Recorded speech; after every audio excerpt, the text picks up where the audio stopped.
where these people, they talk about things that are truly ludicrous. I mean, Janet Yellen, just in the last 2 weeks, that they're going to tax unrealized gains. I mean, these are really crazy premises. The basic idea is that, if you buy a house for $300,000 because you have the foresight to go, boy, that's in a neighborhood that's really going to explode soon, and I'm going to invest because that house will be worth more and I'll be able to sell it for much more, blah, blah, blah. Well, if that house in the next year jumps to 500 grand because you did something really clever and smart and used your resources properly, she wants to tax you on the money that you did not even earn yet.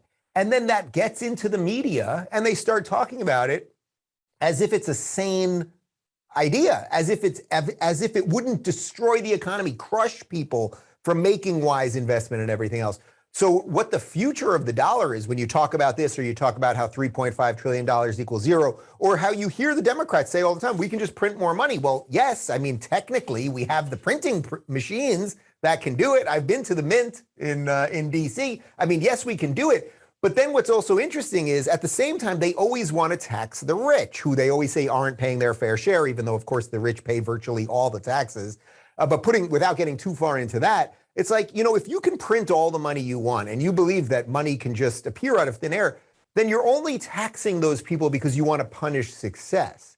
And I think that's a really interesting point, right? Like, if you can just make as much money as you want, you can give whoever you want money. Money just grows on trees, right? You just do that. Well, then there would be no reason to tax the rich. But this has nothing to do with anything sane. This has to do with they want to punish success. They want us all to be equal, except it's just not a human notion. The idea, I want equal laws for everybody, but the idea of equal outcomes and that the work you put in or the ingenuity that you have or your God-given talents or a little bit of your luck, the idea that the government could come in and just equalize that so we're all the same, man, that's the worst sort of dystopian future that anyone could imagine.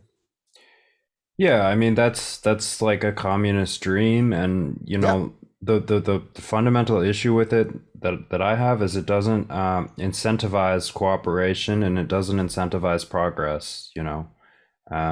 If me and my neighbor have all exactly the same skill sets and assets and abilities, there's no reason for us to cooperate about anything. Well, that's why I always call it anti-human. The ideas of collectivism, the ideas of redistributing all of the wealth and power and all of those things, it's not that there aren't inequities in society. Of course there are. Humans are different. Cultures are different. People's behaviors are different. Some people are born with a lot and lose it all. Some people are born with nothing and gain a tremendous amount. Some people don't have the passion to necessarily create businesses that are going to scale and explode because they really want to focus on their family. Like, these are all of the pieces that are the gestalt, there's my word of the day, of humanity, of the tapestry that makes us all different. So when they tell you that they want equality of outcome, that they want, us all to be the same, it's like, who would want to be the same as someone else? Like, I can tell you this, having created and now sold Locals, the last 3 years of building this company and finding the right people to work for us, the right ideology to build a company with, to put my ideas to the test. I think that's the key part. All of the ideas that we're talking about here, I put them to the test by building this company, and it worked. And to, in effect, merge with a company, Rumble, that I feel like is so ideologically aligned, and maybe we can take a hatchet to the big tree trunk that is big tech. Like, that's freaking awesome. But the alternative to that would be I would just sit back and not do anything much because nobody else would be doing anything much. But we'd all be in Mark Zuckerberg's metaverse and we'd be eating bugs and we'd be happy.